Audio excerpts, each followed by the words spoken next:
All right, we're being super thorough today. We already looked at our correspondent Luke Beasley's interviews on the ground in Miami just to prove to everyone that Luke wasn't hand selecting or cherry picking the craziest people. Let's take just a little bit of a tour through what we saw yesterday on corporate media. For example, Fox News was also out there doing interviews. I guess this is actually Fox Business. And they found a completely deranged guy. This guy is as deranged as anybody Luke found. The conspiracy theory this gentleman has is that Hunter Biden started the war in Ukraine and that he actually started it 5 years ago. This is not us now. This is not Luke Beasley cherry picking. This is Fox Business's Griff Jenkins. Country, the most innocent man that's ever been in the White House, Donald J. Trump, the best president we've ever had, 45/47. He's coming back. This is the longest witch hunt going on 8 years now since he came down the escalator. Do you believe the guy's an American hero? Do you believe there's a two-tier system of justice? Do you believe this is unfair? Obviously. I don't even know how anybody can ask that with a straight face. There's obviously a two-tier justice system. Why is the Clinton crime family running wild? Why is Beijing Biden and the money laundering operation that Hunter Biden started out of Ukraine? He started the war on Ukraine 5 years ago when he was working for Burisma. None of this is true, but I know most of you know that. Last question. If Trump were to get reelected, should he consider a pardon for the Biden family? Absolutely not. They're a crime family. You're either an American or a Democrat these days. There's no way to be both. All right. That's just as crazy as anybody that we were able to find. I mean, just absolutely no distinction. We had Luke's interview earlier in the show with the screaming Cuban woman. Here is this is a local station, LFATV. They found a crazy screaming Cuban woman with many of the same ideas. We'll talk a little bit about the Cuban American community and the context here in a moment. He doesn't write books. He doesn't go around the world, getting money like the Clintons, like the Obamas, that all of a sudden they're preaching communism. This woman's also holding a beer for people who aren't watching and are only listening. But look where they live. Look where the Black Lives Matter people live. They have become rich. Do you think they care about Hispanics? Do you think they care about Black Americans? No, they don't. They denigrate us. They want us to die crossing the border. What do you think about the charges that he's facing? The charges are nothing. Biden and the State Department, when Daniel Ortega jailed all the political opponents, was the first one to condemn that. He goes around the world preaching about democracy, about honesty. With what moral authority is doing that when he is doing exactly what is being done in Nicaragua by the Sandinistas?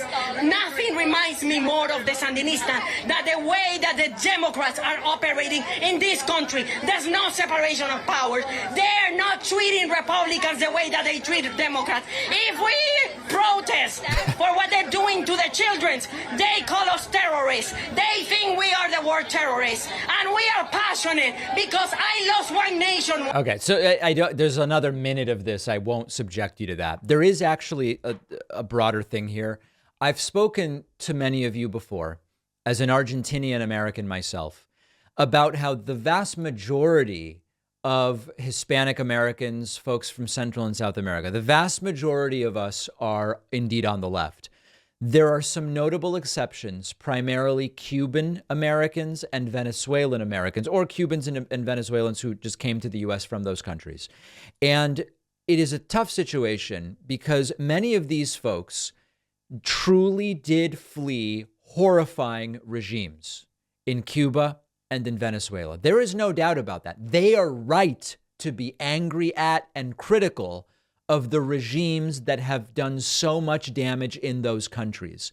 The problem is, after they flee those broken countries, they view anything as like, if you're to the left of John McCain or Chris Christie, essentially, you are full-blown communist danger. And it is an unfortunate thing. It seems as though the Cuban Americans or Cubans that we've heard from today certainly are suffering from that. And it is certainly a sad situation. Okay, Trump then went to a Cuban restaurant. He was sullen and he had his arms crossed in court. Then he went straight to the Miami Cuban restaurant Versailles, which I may have been to before, although I don't totally remember. It would have been about 12 years ago. And in this restaurant, it's just a complete, cult fest. They start singing happy birthday to Trump. Trump's birthday is today. Yesterday was the day before his birthday.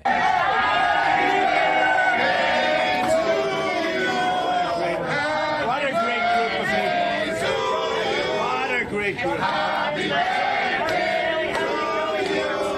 Happy birthday, dear Happy birthday to you. 37 felony counts. Let's sing the guy happy birthday. Then, in a completely surreal Kafka-esque moment, supposed faith leaders prayed over Trump. There's a guy with a kippah or yarmulke, depending on your preference. He, I believe, is a Cuban Jew, and you will hear him do a little bit of prayer in Hebrew and then switch to Spanish. As reminiscent and nostalgic as this is for me, hearing the Hebrew mixed in with the Spanish, this is pretty horrifying stuff. Faith leaders at the Cuban restaurant praying over Trump.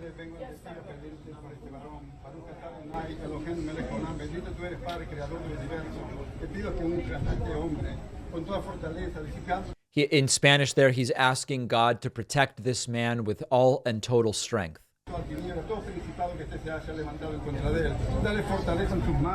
Give him strength in his hands. Give him strength in his body, he says. In the name of Jesus, the audio was a little muddled there. Amen. Okay, so that happened. And then Trump announcing, everybody having a grand old time, that he's buying food for everybody. Are you ready? Are you ready? Food for everyone. Food for everyone.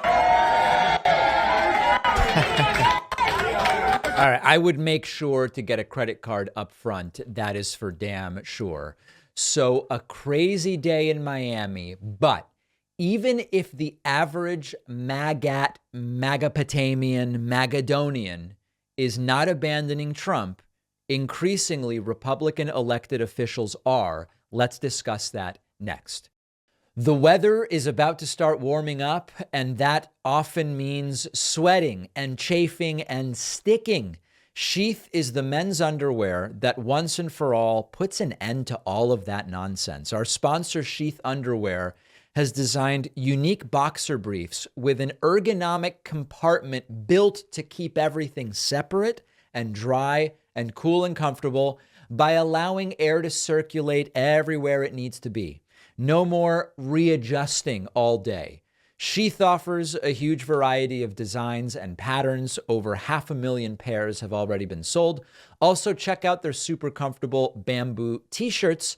Sheath has amazing customer service, super fast shipping, along with over 20,000 five-star reviews. Sheath is also actively working with multiple nonprofits that deal with mental health and homelessness, which you support when you get Sheath underwear. I've had a great experience with Sheath underwear. I know you will too. Head on over to sheathunderwear.com/Pacman and use the code Pacman for 20% off. The link is down below.